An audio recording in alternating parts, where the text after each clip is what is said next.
तो आज बात करेंगे हम, एक खट्टर है जो दिखाता है कि मैं बहुत कट्टर हूँ सिद्धांतों के लिए, हिंदू धर्म के लिए, सनातन धर्म के लिए। वैसे वो छुपा हुआ शत्रु ही है हिंदू धर्म का, मगर वो अपने आप को दिखाएगा ऐसे जैसे वो बहुत कट्टर सनातन का पक्षधर है। अलंकार समाज की विचारधारा को मानने का दावा तो करता है, मगर इतना बड़ा व्यापारी है, बिजनेसमैन, जो अपने काम के लिए, अपने काम के अनुरूप, अपने काम को निकालने के लिए अलंकार समाज के सिद्धांतों को भी तिलांजलि दे देता है ना। तो ये जो खट्टर साहब हैं, आज इनके कुछ वक्तव्यों की मीमांसा करते हैं। ये कितने बड़े पक्षधर हैं, सर्वप्रथम सनातन धर्म के, और उसके बाद देखेंगे कि ये कितने पक्षधर हैं आर्य समाज के। क्योंकि अगर ये आर्य समाज के पक्षधर हैं और आर्य समाज यदि ये कहता है कि भैया मूर्ति पूजा करना गलत है, तो ये क्या करने जाते हैं बागेश्वर धाम, जहाँ पे मूर्ति पूजा ही नहीं, अन्यों की जो कष्ट होते हैं दीन दुखियों के, उनके निवारण का उपाय भी बताया जाता है। जो सारी चीज़ें सर्वथा विपरीत हैं आर्य समाजी विचारधारा के। क्या करने जाते हैं वहाँ, क्यों एंडोर्स करते हैं उस मंच को? क्योंकि इनके फॉलोअर्स बढ़ें, आर्य समाज के बढ़े ना बढ़े, सनातन धर्म के बढ़े ना बढ़े, इनके फॉलोअर्स बढ़ें, इनको अच्छा लगे वही सेकुलर वाली विचारधारा कि हम वो बोलेंगे जो सबको अच्छा लगे, ऐसा बोलेंगे। अब अगर ये बात करें कि हम तो सनातन की एकता के लिए गए थे, तो मेरे भाई सबसे पहली बात तो ये है, और एक बात और करते हैं सनातन की एकता से संबंधित ही अपने दुर्वचनों में, प्रवचन नहीं कहेंगे उसे, दुर्वचन कहेंगे। क्या बात करते हैं कि दुनिया में कोई पोप ऐसा नहीं होगा जो दूसरे पोप को कुछ कह ना रहा हो, दुनिया में कोई मौलवी नहीं होगा जो दूसरे मौलवी का विरोध ना कर रहा हो, है ना। और मगर हमारे जो शंकराचार्य हैं वो ज़रूर कहते हैं कि सामने जो शंकराचार्य है वो असली है कि नकली है, विरोध करते हैं एक दूसरे का।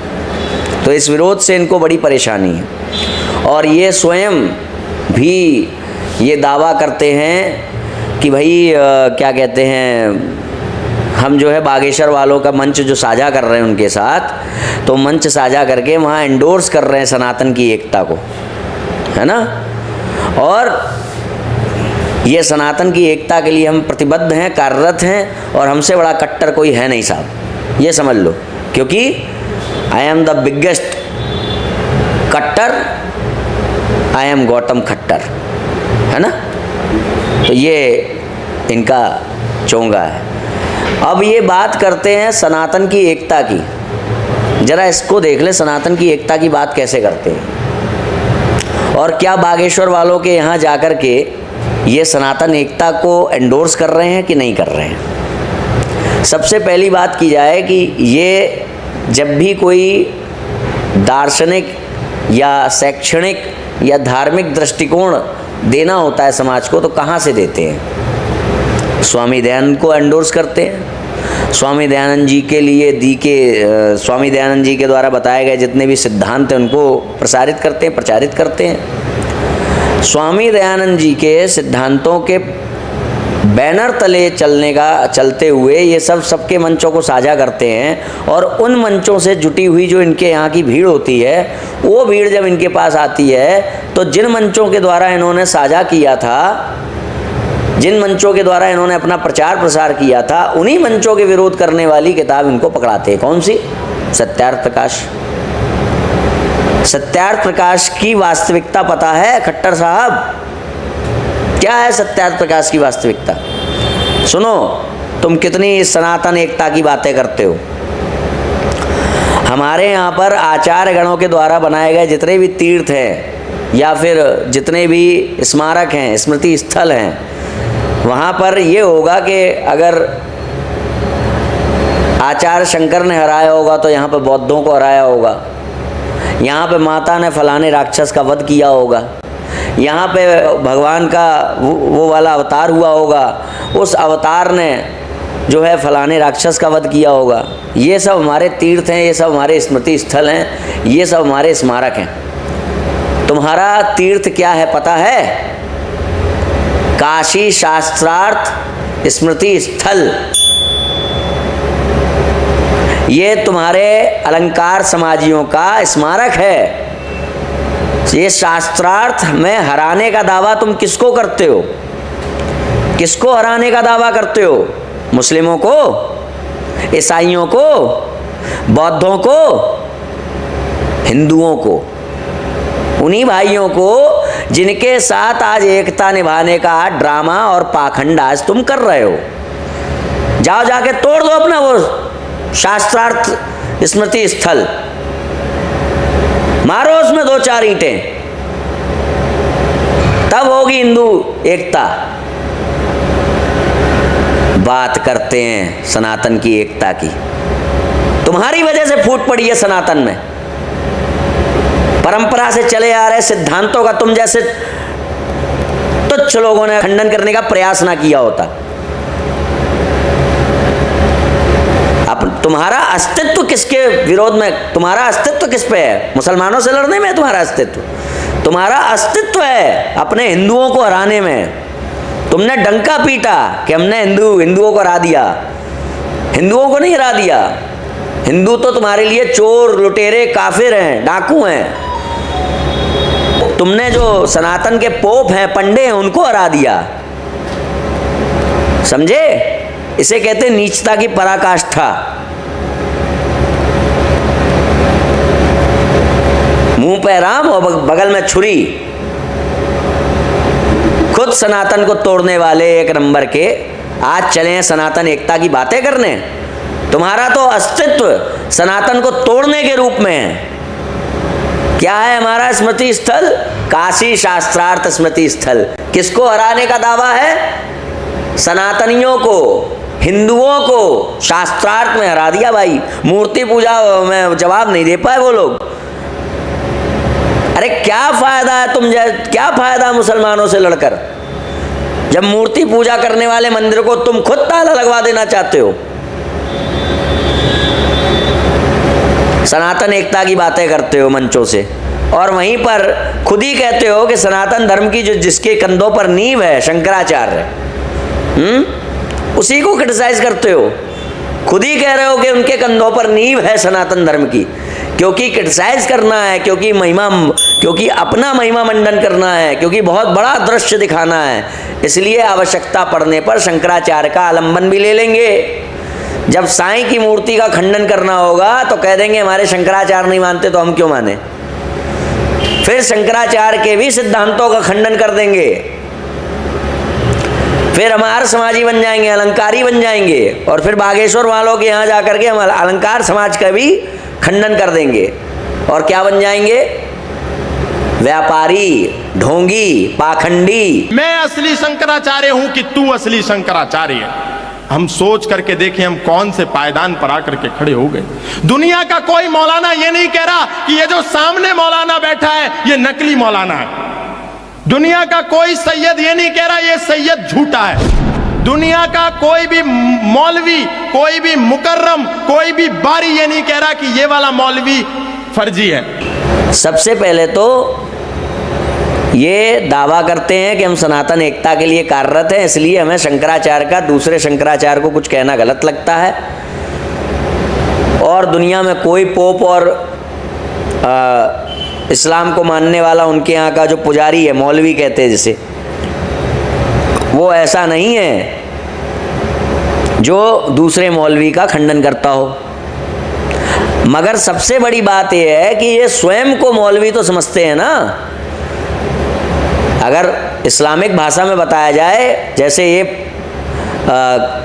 नाम देते हैं पोप, क्रिश्चियन नाम देते हैं ना, तो इनको नाम देना मौलवी कोई गलत तो है नहीं। तो ये खुद को अगर ये मौलवी समझते हैं तो ये जो शास्त्रार्थ स्मृति स्थल तुमने बना कर रखा है उसमें तुमने किसका विरोध किया है? तुम अपने हर भाषण में, हर मंच से जिसके कंधों पर तुम मानते हो कि सनातन की नींव है, उसका खंडन करने से चूकते हो क्या?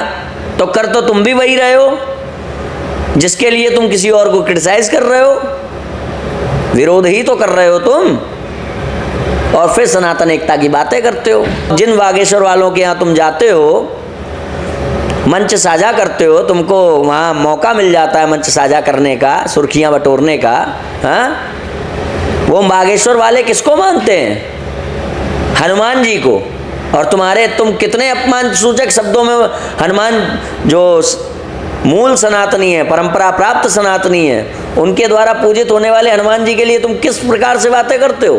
कि हनुमान जी की लीला थी, वे बंदर थे, इन हिंदुओं ने हनुमान जी की पूंछ ठोक दी। अरे अंजनी इंसान उनकी माँ, पवन इंसान उनके पिता, और बेटा बंदर पैदा हो जाएगा।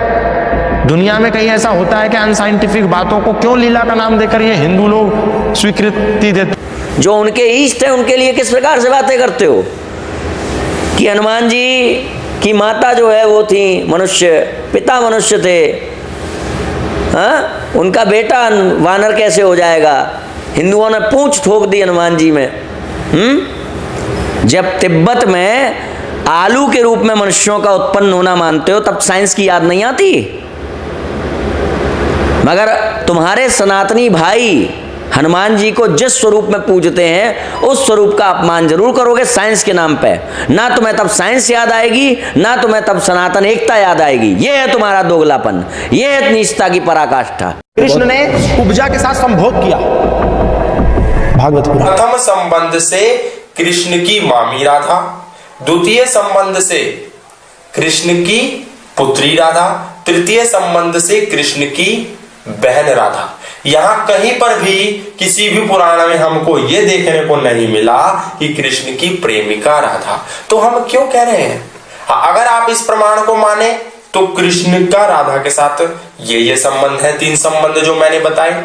अगर आप विशुद्ध चरित्र माने तो कृष्ण का राधा के साथ कोई संबंध नहीं करें, लेकिन ध्यान रहे कृष्ण को बदनाम ना करें राधा के साथ जोड़कर। योगेश्वर भगवान श्री कृष्ण ने अर्जुन को कहा ओम एक ब्रह्म है, उसी का अनुस्मरण करो। कृष्ण भी कह रहे हैं, लेकिन लोगों ने क्या करा? कृष्ण जी को ही परमात्मा बना करके प्रस्तुत कर दिया। ये सब नहीं बताया तुमने बागेश्वर वालों को? पता है ना क्या होता वहां से?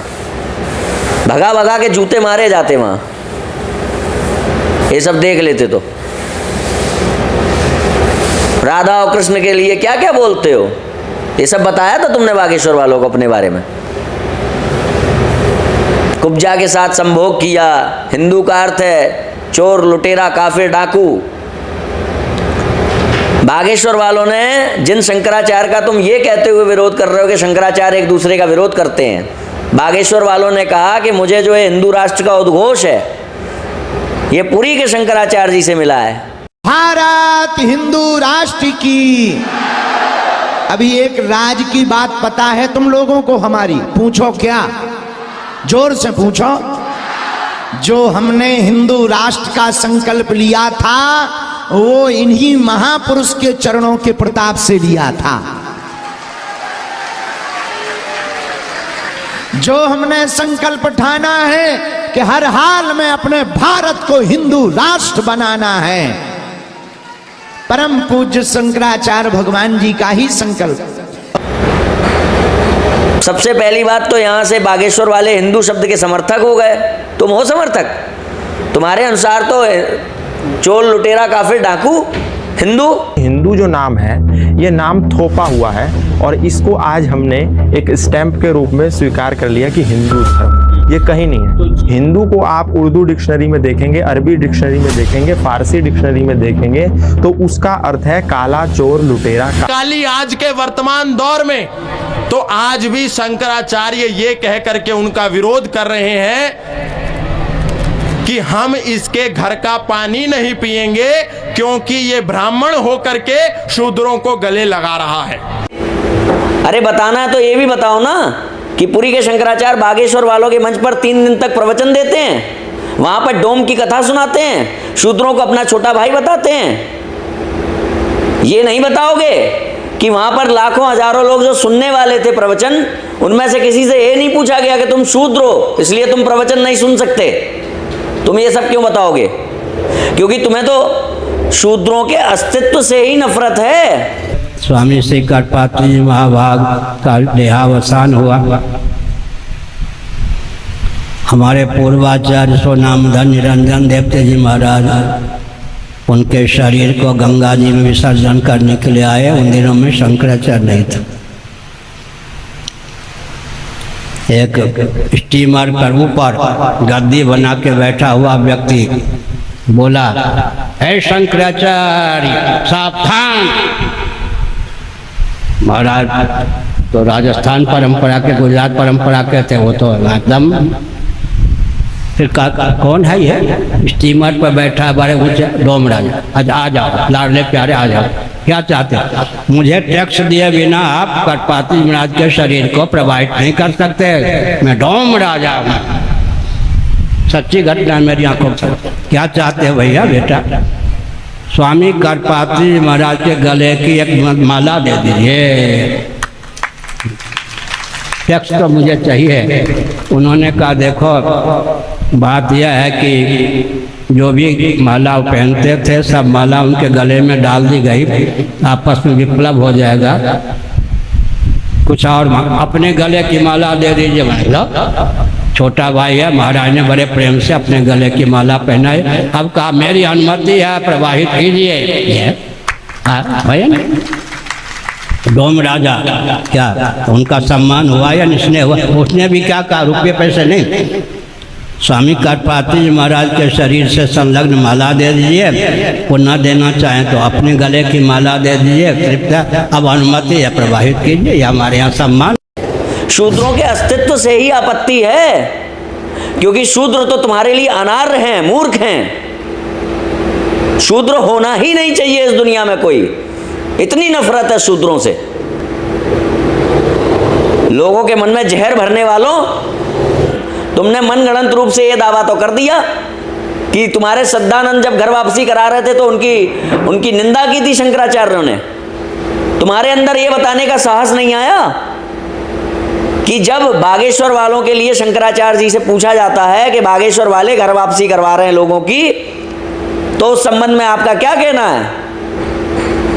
तो शंकराचार्य खुले हृदय से, पूरे हृदय से बागेश्वर वालों की प्रशंसा करते हैं। ये नहीं बताओगे, क्योंकि शंकराचार्य का अस्तित्व जब तक है तब तक तुम जैसे पाखंडियों की दाल नहीं गलने वाली। उनके और चर्चित धीरेन्द्र शास्त्री जी के बारे में, जो अपने साधना के बल पे तमाम समस्याओं को ठीक कर रहे हैं और उसमें जो है धर्म का प्रचार प्रसार भी कर रहे हैं। दूसरी ओर एक समाज उनका साथ दे रहा है और एक समाज जो है उनके इस कर्तव्यों को, इस कृत्यों को जो है वो अंधविश्वास बता करके उनका उपहास कर रहा है। तो कहाँ तक आपके नजरिए में ये सही होता है? अच्छा कार्य कर रहे हैं जी, बहुत अच्छा कार्य कर रहे हैं। हिंदुओं को बचा रहे, नहीं तो लोग ले जाएंगे। कोई क्रिश्चियन बना देगा, कोई कम्युनिस्ट बना देगा, इसलिए बहुत अच्छा कार्य कर रहे हैं, बहुत अच्छा कार्य। और वो मेरे पास आए भी थे वृंदावन में। अच्छा कार्य करने वाले को अच्छा ही प्रोत्साहन देना चाहिए, बहुत अच्छा कर रहे हैं। अब उनकी कथा में 1 करोड़ भीड़ हो तो मैं प्रसन्नता होगी मुझे, क्या लोग सुनते हैं तो मुझे कष्ट क्यों होगा जी? बहुत प्रसन्नता होती है। क्या कोई माँ चाहेगी कि जिस बेटे में शाहीन हो जाए? अच्छा है वो। अगर 10 करोड़ व्यक्ति भी सुनने आते मुझे प्रसन्नता होगी, मुझे कष्ट कैसे होगा? बहुत अच्छा कार्य कर रहे। नहीं तो कोई क्रिश्चियन हो जाए, कोई कम्युनिस्ट हो जाए, कोई मुसलमान हो जाए, बचा रहे हिंदुओं को, बहुत अच्छा कर रहे। बात करते हो सनातनी एकता की, और तुम और झूठ बोलने में माहिर उस्ताद। इतना दोगलापन अच्छा नहीं है अपने भाइयों के साथ। खट्टर, इतना दोगलापन अच्छा नहीं है अपने भाइयों के साथ। अगर तुम ये समझते हो कि हम तुम्हारे भाई हैं, समझे? इतना दोगलापन। कहाँ पर ये वक्तव्य आया है कि उन्होंने, बागेश्वर वालों ने शूद्रों को गले से लगाया इसलिए उनके घर का पानी नहीं पिएंगे? कितनी नीचता करोगे? कौन से वक्तव्य में शंकराचार्य के आया है? कि बागेश्वर वाले घर वापसी करा रहे हैं, इसलिए बागेश्वर वाले लोगों को दोबारा सनातन से जोड़ रहे हैं, इसलिए शंकराचार्य जी ने उन्हें क्रिटिसाइज किया। शंकराचार्य जी ने उन पर अगर कुछ कहा तो वो इसलिए कहा कि एक जो धार्मिक व्यवस्था है उनके किसी वक्तव्य के कारण उसका खंडन हो रहा था। उसमें कहाँ ऐसा था कि उन्होंने गले से लगा लिया और उनको बुरा लग गया शंकराचार्य जी को। नफरत फैलाने वालों, जब मौत आएगी ना सामने, ईश्वर से कभी साक्षात्कार होगा? वो तो होगा नहीं, क्योंकि तुम्हारा तो निराकार है। जब कभी भी सामना होगा ना, अपना चेहरा दिखाने लायक नहीं रहोगे। कितना झूठ परोसोगे समाज में।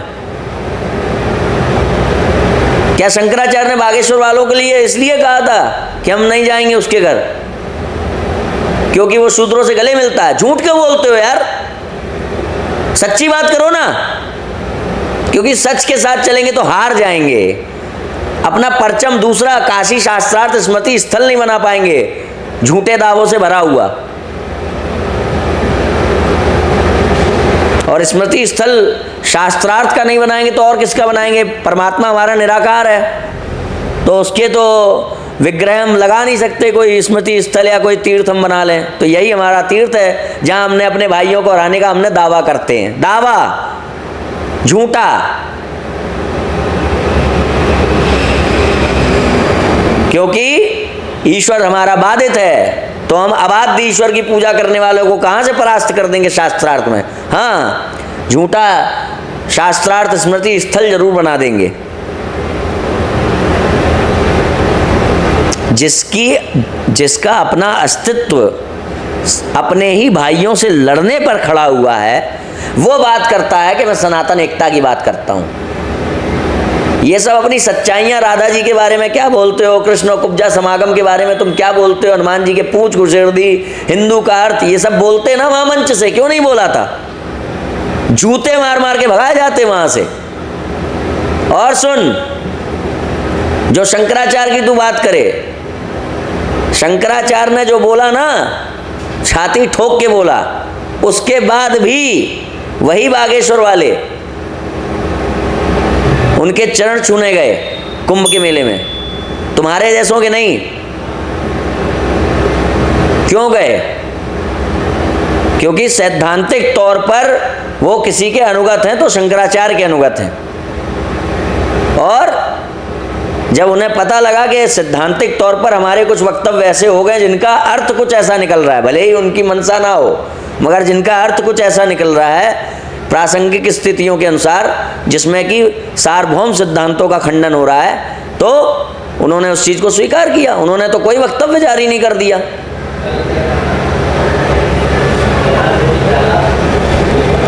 तुम्ही ने एक शुद्धि कराई है। क्यों बंगाल के ब्राह्मणों को वापस नहीं लाए थे करपात्री जी महाराज? क्यों झूठ बोलते हो भाई? झूठ बोल के जीतोगे क्या? सत्यार्थ प्रकाश बेचनी है तो स्टॉल लगाओ ना सीधे सीधे, और YouTube लाइक चाहिए और क्या कहते हैं इंस्टाग्राम फॉलोअर चाहिए, तो जाके कोई और धंधा खोल लो। धर्म के साथ क्यों खेल रहे हो?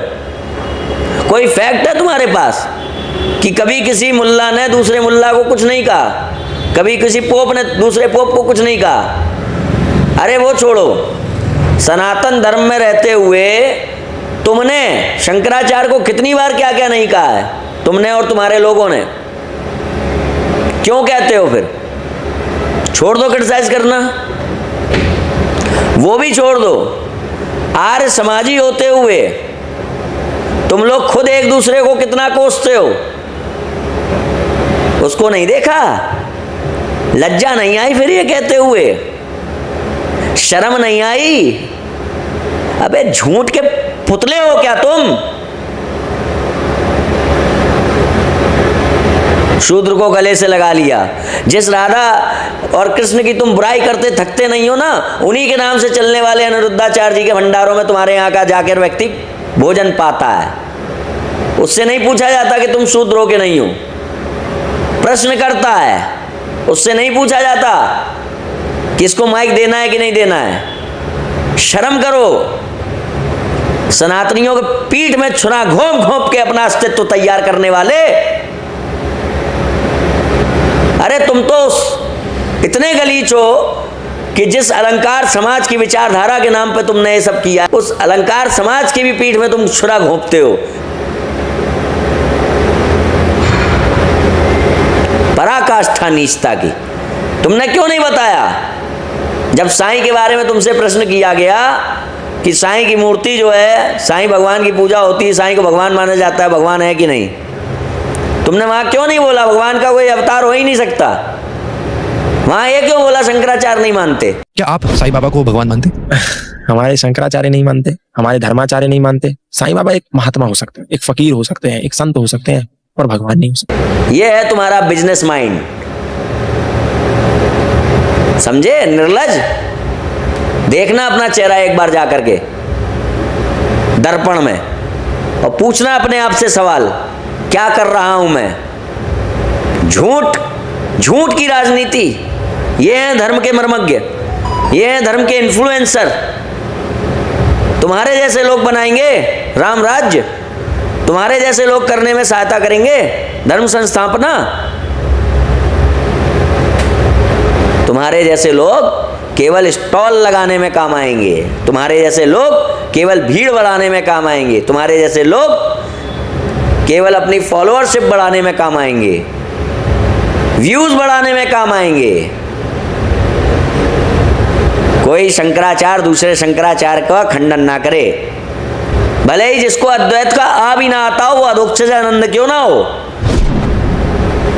मगर वो खुद को शंकराचार्य कह रहा हो तो ये ना कहा जाए शंकराचार्य क्यों कह रहा है। हाँ, तुम उन्हीं शंकराचार्यों को पोप, पंडे, ढोंगी, पाखंडी सब कह लो। तुम और तुम्हारे जो आचार्य गण है वो कितना भी कोस लो, तब याद नहीं आएगा सनातन एकता का। शंकराचार्य सिद्धांतों की रक्षा के लिए अगर किसी को कुछ कह दें तो भैया एक मौलवी दूसरे मौलवी को नहीं कहता, एक पोप दूसरे पोप को नहीं कहता, मगर खुद को आचार्य कहने वाले लोग और खुद का अस्तित्व सिर्फ नफरत फैला करके सनातन धर्म की मान्यताओं पर, मूल मान्यताओं पर आ जाना, कभी सामना करना, कभी हिम्मत हो तो एक सिद्धांत को काट के दिखा देना, है हिम्मत?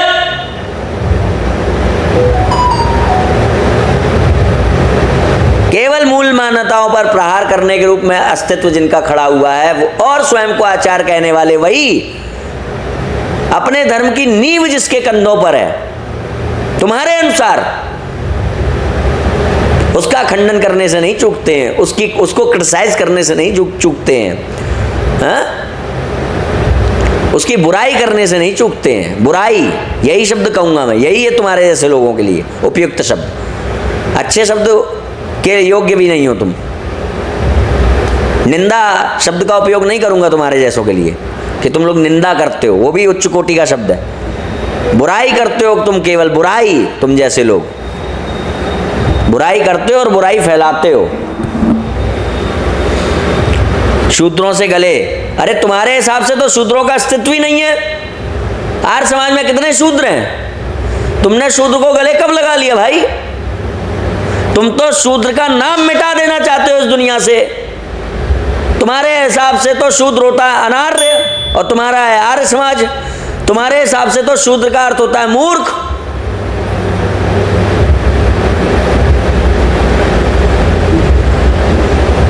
विवाह पद्धति की रक्षा के लिए शंकराचार्य जी ने उनके किसी वाक्य का खंडन किया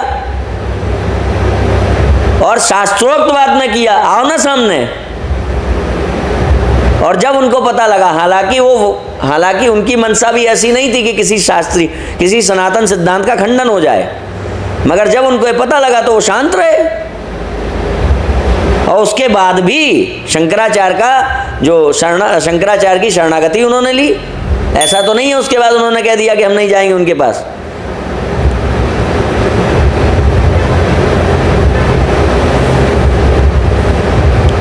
और क्या विवाह पद्धति की सुरक्षा के लिए कुल परंपरा का ध्यान रखने की बात तुम्हारे यहां नहीं है? सत्यार्थ प्रकाश में नहीं लिखा हुआ जिसके यहाँ वेद का पाठ होता हो वहीं पे विवाह करो कन्या का? क्यों लिखा हुआ है? क्या जिसके यहाँ वेद का पाठ होता है वहां ये पक्का है कि जो उसका लड़का वो ये वेद पाठी हो? कर्म से मानो ना। कर दो विवाह। तुमने, तुम्हारे हिसाब से तो शूद्रों का अस्तित्व नहीं है और तुम शूद्रों को गले लगाने की बात करते हो। कितने आर्य समाज में कितने शूद्र हैं? आर्य समाज ने कितनों को शूद्र घोषित किया है? दिखाओ। दोगलेपन और नीचता की पराकाष्ठा। जो एक खोखला दावा किया जाता है कि सनातन धर्म में घर वापसी का कोई मार्ग नहीं है, ये तुम जैसे लोगों ने अपने अस्तित्व को बनाने के लिए किया है। क्योंकि सनातनी का मतलब ही है, जो सनातन विरुद्ध नहीं है वो सनातनी है। उसके लिए कोई विशेष विधि की आवश्यकता नहीं है। जैसे जैसे वो उसके अनुसार अपने जीवन का निर्वाह करता जाएगा, वो सनातन के रूप में ख्यापित भी हो जाएगा, एक सच्चे हिंदू के रूप में, एक सनातनी के रूप में। और तुम ढोंग करके, पाखंड करके किसी मूल्य को त्यागी बना दो,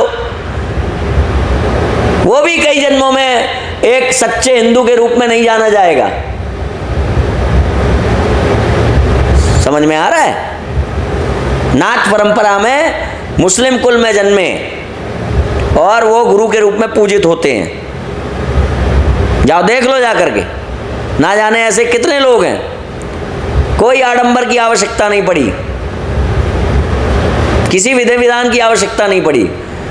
तुम लोगों ने एक ड्रामेटाइज किया किसी की घर वापसी को। जिस दिन से किसी ने सनातन विरुद्ध सिद्धांतों को आलंबन लेना छोड़ दिया, उन पर विश्वास करना छोड़ दिया, उसी दिन से वो सनातनी है। क्योंकि दुनिया में प्रत्येक व्यक्ति प्राकृतिक रूप से सनातनी जन्मा है, वो सनातनी है। ये है सनातन सिद्धांत। दुनिया का प्रत्येक व्यक्ति सनातनी है। इसलिए यदि कोई भी दुनिया में ऐसा है जो सनातन का विरोध नहीं कर रहा है, सनातन धर्म के सार्वभौम सिद्धांतों का विरोध नहीं कर रहा है, वो सनातनी है। उसके लिए किसी ड्रामा और इसकी आवश्यकता नहीं जो तुम लोगों ने खड़ा किया अपनी दुकानें चलाने के लिए, और फिर उसकी मार्केटिंग की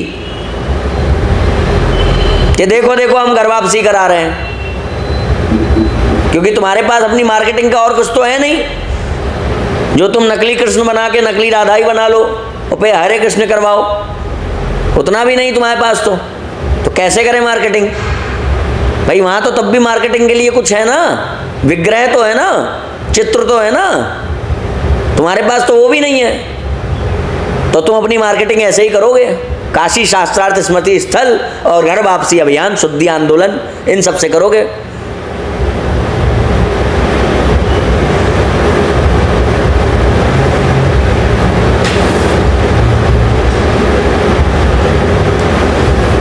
मूर्ति पूजा करना अधर्म है, जाके बताओ, बागेश्वर के मंच पे बोलो अपने सिद्धांतों को। रामोदरना भी भाषते,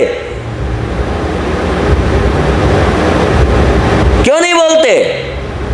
रामलीला को देखने से उतना ही पाप लगता है जितना 100 बार अश्वमेध यज्ञ कराने से पुण्य मिलता है। अपने उस सिद्धांत को बताओ बागेश्वर वालों को। दोगलेपन की पराकाष्ठा। तुम किसके सगे हो? तुम ना हिंदुओं के सगे हो। तुम्हारे शब्दों में अगर कहा जाए, जो तुम हिंदू और सनातन को अलग करते हो ना, तो तुम ना स्वयं को हिंदू कहने वालों के सगे हो, तुम ना स्वयं को सनातनी कहने वालों के सगे हो, तुम ना स्वयं को आर्य समाज कहने वालों को सगे हो। तुम किसी के सगे नहीं हो। तुम केवल अर्थ के, धन के, संपत्ति के, ख्याति के, क्रेडिट मुझे मिले, इसके सगे हो तुम। और तुम्हारी सबसे बड़ी समस्या तो शंकराचार्य है, क्योंकि जब तक शंकराचार्य है तब तक तुम्हारा अस्तित्व है ही नहीं। तो शंकराचार्य को बदनाम, शंकराचार्य को की आलोचना करने के नाम पर ही अपना धंधा चलाओ, और जहां पर आवश्यकता पड़े वहां शंकराचार्य का आलंबन ले लो।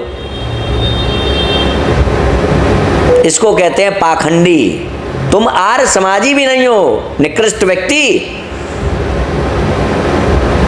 क्योंकि जब तुमसे साईं के बारे में पूछा गया तो तुम वहां शंकराचार्य का नाम ले रहे हो। क्यों? शंकराचार्य तो पोप पंडे है ना, वो तुम्हारे लिए प्रमाण कब से हो गए? वहां बोलते ना सीधे सीधे मूर्ति पूजा अपराध है, तुम साईं की बात क्या कर रहे हो? भगवान अवतार ही नहीं ले सकता। भले ही भगवान कह रहे हो यदा यदा धर्मस्य ग्लानिर्भवति भारत अभ्युत्थानम धर्मस्य तदात्मानं सृजाम्यहम्। भले ही यजुर्वेद में लिखा हो कि परमात्मा अपनी माया का आलम्बन लेके विभिन्न प्रकारों में उत्पन्न होता है, विभिन्न रूपों में उत्पन्न होता है, गर्भ में विचरण करता है। धंधेबाज कहीं के। अगर वास्तविकता में सनातन धर्म की चिंता है ना, तो सबसे पहले तो अगर शंकराचार्य के सिद्धांतों को नहीं भी मानते हो तो शंकराचार्य की यूँ दूर दूर से छिप छिप करके आलोचना बंद करो, और अगर ज़्यादा समस्या है तो सामने आ जाओ हम में से किसी एक के, तो हो जाएगा दूध का दूध और पानी का पानी। ठीक है? मगर प्रॉब्लम क्या है? प्रॉब्लम तो यही है कि हमारा तो अस्तित्व ही इस पे है कि देखो देखो शंकराचार्य क्या कर रहे हैं। दुनिया का कोई पोप ऐसा नहीं होगा, कोई मुल्ला ऐसा नहीं होगा, मौलवी ऐसा नहीं होगा जो दूसरे मौलवी का खंडन करे। मगर आज हमारे सनातन धर्म की नींव जिसके कंधों पर है वो शंकराचार्य कहते हैं कि सामने वाला व्यक्ति शंकराचार्य नहीं है। भले ही उस सामने वाले व्यक्ति को शंकराचार्य के रूप में खड़ा किया गया हो राजनीतिज्ञों के द्वारा हिंदुओं के विरोध में, भले ही उसको शंकराचार्य के सिद्धांत अद्वैतवाद का आ ना आता हो, नास्तिकता का खंडन ना आता हो। आदि शंकराचार्य जी ने बौद्धों का खंडन किया था ना, नास्तिकों का खंडन किया था ना। तुम्हारी सत्यार्थ प्रकाश में भी लिखा है, देख लेना। काफी समय हो गया होगा पढ़े हुए, शंकराचार्यों की आलोचना से फुर्सत मिले तब ना, देख लेना उसमें। चले शंकराचार्य से टक्कर लेने। घर वापसी कराने वालों को अशोभनीय बातें कही थी शंकराचार्यों ने। ये अशोभनीय बातें नहीं दिखती तुम्हें? शिवलिंग भगवान शिव को हिजड़ा कहना, हिंदुओं ने हनुमान जी के पूंछ घुसेड़ दी, कुब्जा समागम, राधा और कृष्ण के संबंध को अनैतिक बताना, अपमान करना। अरे तुम्हारा विश्वास नहीं है मत करो ना। अपमान क्यों करते हो? क्योंकि उससे रोटी चलती है अपमान से, है ना? क्यों करते हो अपमान? कितने मुल्लाओं को शास्त्रार्थ में हराया था, उसका शास्त्रार्थ स्मृति स्थल क्यों नहीं बनाया? आज बात करते हो तुम हिंदुओं की एकता की। सनातन धर्म को आज जो विकृत स्वरूप प्राप्त हुआ है वो तुम जैसे आर्य समाजियों के कारण हुआ है। ये लिख लो, तुम कारण हो इसका। तुमने परंपरा का खंडन किया तो आज ब्रह्मा कुमारी, इस्कॉन जैसे, रामपाल जैसे अनगिनत पाखंड खड़े हो गए हैं जिनसे वास्तविक सनातनी जूझ रहा है, और तुम भी जूझ रहे हो। मगर तुमको पता नहीं है कि उनको खड़े करने वाले ऐसे राक्षसों के पिता तुम हो, और तुम तो उसमें भी एक और आगे की श्रेणी के। धंधा बना के रखा है धर्म को।